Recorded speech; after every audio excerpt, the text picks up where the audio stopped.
Skin whitening cream use किस तरीके से करनी चाहिए। मेरे को बहुत सारे क्वेश्चन आते हैं कि स्किन वाइटनिंग क्रीम हम यूज करना चाहते हैं बट तरीकेकार क्या होना चाहिए जिससे हमें साइड इफेक्ट्स भी ना हो। बहुत सारे लोग तो कई इस तरह के भी कमेंट करते हैं कोई ऐसी वाइटनिंग क्रीम बताएं जिसका कोई भी साइड इफेक्ट्स ना हो। एक तो पहली चीज मैं आपके स्किन देखकर नहीं बता सकती कि आपके स्किन टाइप क्या है और कौन सी स्किन है आपकी जिसके ऊपर कौन से प्रोडक्ट सूट करते हैं, कौन सा इंग्रेडिएंट है जो आपके स्किन के ऊपर सूटेबल होता है, कौन सा इंग्रेडिएंट है जो सूटेबल नहीं होता। ठीक है, मैं आपको देख नहीं सकती। आप जब भी डॉक्टर के पास जाते हो लाइक डर्माटोलॉजिस्ट के पास तो वो आपके स्किन खुद देखता है, वो आपकी स्किन चेक करता है, उसके बाद वो आपको प्रोडक्ट सजेस्ट करता है। अब मेरे पास ना आप हो ना कोई मैं डॉक्टर हूँ, ठीक है, तो ना ही कोई मैं स्किन चेक करके आपकी बता सकती हूँ। तो अच्छा, स्किन वाइटनिंग क्रीम्स के लिए ना गाइस कुछ चीजों का आपने बहुत ख्याल रखना होता है। बहुत सारे लोग ऐसे होते हैं, बहुत सारी गर्ल्स ऐसी होती हैं जिनकी कलर की वजह से ही शादी नहीं होती है। ऐसे भी बहुत सारे प्रॉब्लम्स होते हैं, ठीक है। तो वो स्किन वाइटनिंग क्रीम्स यूज करना चाहती हैं, चाहे वो कितना भी नुकसान उनको करे उनको फर्क नहीं पड़ता, ठीक है, बट वो चाहती हैं कि उनका कलर इनहेंस हो जाए, शादी हो जाए, उसके बाद लाइक कलर इनहेंस ना भी रहे चलेगा बट शादी होने तक तो हो जाए। बहुत से लोग ऐसा सोचते हैं। मैं एक पर्सनल अपनी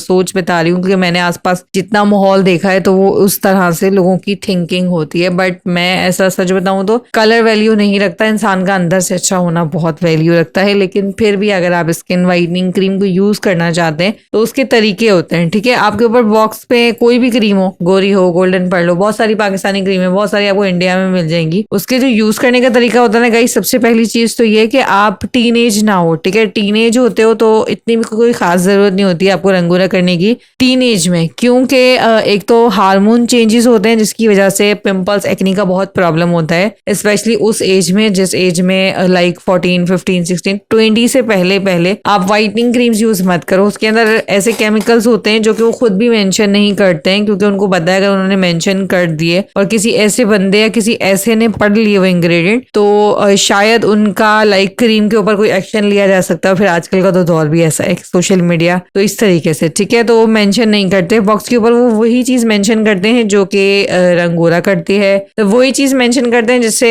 रंग आपका लाइक क्लीन हो जाए। जैसे क्लीनिंग के लिए जो इंग्रेडिएंट यूज किए जाते हैं वो उसका जिक्र कर लेंगे, या फिर आपको इंग्रेडिएंट्स के ऊपर मेंशन होता है कि इसके अंदर नरम सॉफ्ट करने के लिए इंग्रेडिएंट्स मिलाए गए हैं, इसमें ये वाला हर्ब मिलाया गया है, और जो केमिकल का जिक्र करते हैं वो उसमें प्रिजर्वेटिव का जिक्र करते हैं। बट एक्चुअल में पीछे से जो इस क्रीम आपका कलर फेयर कर रही है उसके पीछे मजीद होते हैं इंग्रेडिएंट्स, बट आपको नहीं लिख कर देते हैं क्योंकि बहुत सारे इश्यू होते हैं, ठीक है। सबसे पहली चीज, आप मेडिकल पे जाकर या आप लेबोरेटरी में जाकर टेस्ट नहीं करते हो ना, आप लगा लेते हो, तो बट वो बॉक्स के ऊपर मेंशन करते हैं कि आपने इसको यूज कैसे करना है। वो आपको बताते हैं 7 डेज आप यूज करो, आपका कलर इनहेंस हो जाएगा। उसके बाद आपने इसको कम करके लगाना है, लाइक हफ्ते में 2 बार। फिर आपको लगे कि यार हफ्ते में 2 बार भी बहुत ज्यादा है, फिर हफ्ते में 1 बार लगाओ आप स्लोली स्लोली करके। फिर उसके साथ आप दूसरी क्रीम भी लगाओ, लाइक जो फेयरनेस टाइप की क्रीम्स होती है ना, आप वो वाली क्रीम भी लगाओ ताकि आप जब उसको छोड़ो आपको पता ही ना चले कि आपने कोई क्रीम छोड़ी भी है। आपका जो कलर है वो एकदम मेंटेन वाला रहे, क्योंकि एक बार जब कलर क्लीन हो जाता है ना तो वो मेंटेन रखने के लिए वो आपके हाथ में होता है कि आप फेशियल दे रहे हो, आप क्लिनजिंग कर रहे हो, आप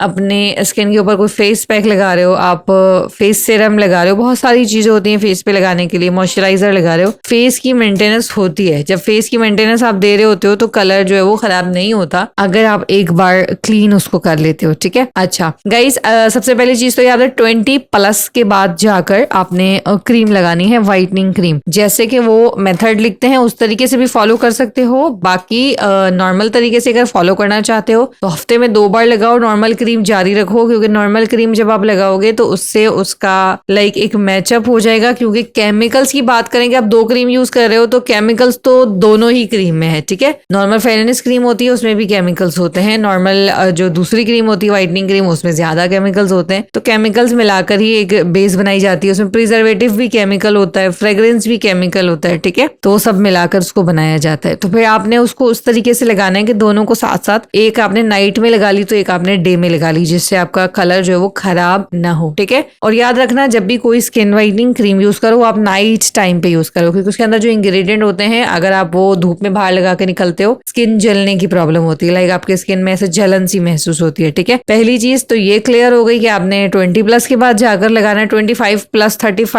30+ है तो वेल एंड गुड है। ठीक है, बहुत अच्छा आपको रिजल्ट भी मिलेगा। पहली चीज ये क्लियर हो गई। और सेकंड चीज क्या है गाइस कि आप जब भी कोई भी प्रोडक्ट लगा रहे हो आप पैच टेस्ट जरूर करो। अपनी नेक एरिया के पास पैच टेस्ट करो कि वो आपको सूट कर रहा है नहीं कर रहा है, रेड तो नहीं हो रही स्किन, इरिटेट तो नहीं कर रही है आपके स्किन को, खारिश कुछ ऐसी तो नहीं हो रही है, तो ये आपने जरूर चेक करना है। सेकेंड चीज ये हो गई। थर्ड चीज ये आपकी क्रीम एक्सपायर्ड तो नहीं है, वो आप चेक कर लो, ओरिजिनल है ये चेक कर लो। तो ये चीजें भी बहुत ज्यादा जरूरी होती है कि आप एक्सपायर वगैरह जो है वो चेक करो, ओरिजिनल आपके पास होनी चाहिए प्रोडक्ट, तो भी ज्यादा बेटर रहता है, क्योंकि इससे भी आपको कुछ चीजों के जो डाउट होते हैं वो क्लियर हो जाते हैं। ठीक है, और जिन लोगों की स्किन सेंसिटिव होती है, कोई भी प्रोडक्ट सूट नहीं करता, तो कभी भी व्हाइटनिंग क्रीम मत लगाना, आपका फेस अच्छा होने के बजाय खराब हो जाएगा। ठीक है, तो वही लोग लगाओ जिनकी स्किन नॉर्मल होती है और नॉर्मल से हटकर थोड़ी सी ड्राई टाइप होती है, वो स्किन सेंसिटिव नहीं होती, वो इस तरह की जो क्रीम होती है बहुत थिक टेक्सचर में होती है, बहुत गाढ़ी क्रीम्स होती हैं। तो ये जो गाढ़ी क्रीम्स होती है ना, ये आपके स्किन के ऊपर ऑयल को, एक्स्ट्रा ऑयल को प्रोड्यूस करती है। एक तो आप खाने में इतना ऑयल लेते हो, फिर वो क्रीम आप लगाते हो रात के टाइम पे, क्योंकि नाइट टाइम की क्रीम होती है वो, फिर वो एक्स्ट्रा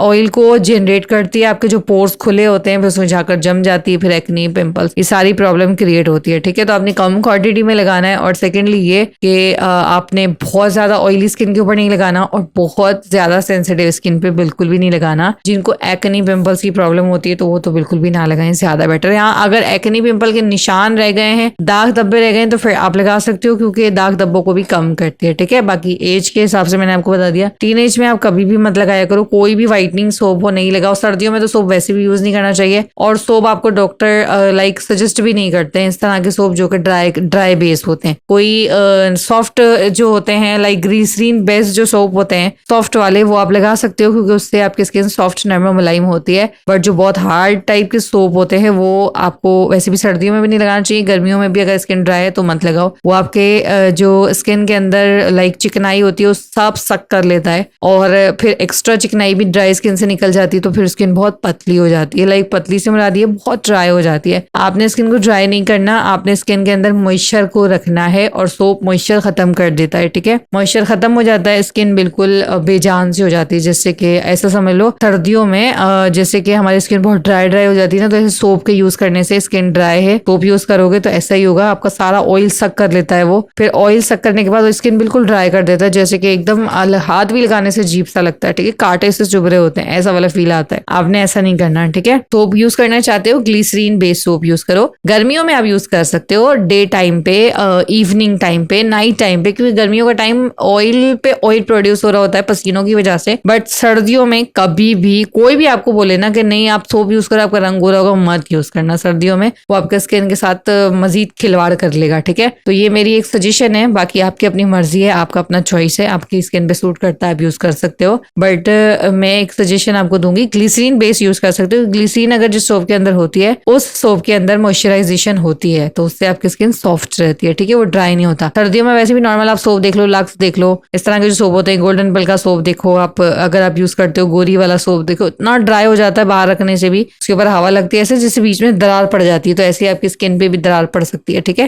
तो ये थी आज की वीडियो। आई होप आपको अच्छी लगी हो। अगरचे आपको लगा कि लेक्चर थोड़ा भी अच्छा था, प्लीज वीडियो को लाइक कर देना। आपके एक लाइक करने से मुझे मोटिवेशन मिलती है, और मजीद मैं यही चाहती हूँ कि आपकी स्किन, आपकी ब्यूटी, आपके हेल्थ से रिलेटेड अच्छी अच्छी वीडियोस लेकर आऊं, और ऐसी वीडियोस जो आपके लिए हेल्पफुल हो, ना कि कोई ऐसी वीडियो जो कि आपको लाइक एंटरटेन करे। ठीक है, इसमें एंटरटेन का कोई भी लेन देन नहीं होता। अब मिलूंगी नेक्स्ट वीडियो में। चैनल को सब्सक्राइब नहीं किया तो सब्सक्राइब कर लेना। टेक केयर एंड अल्लाह हाफिज।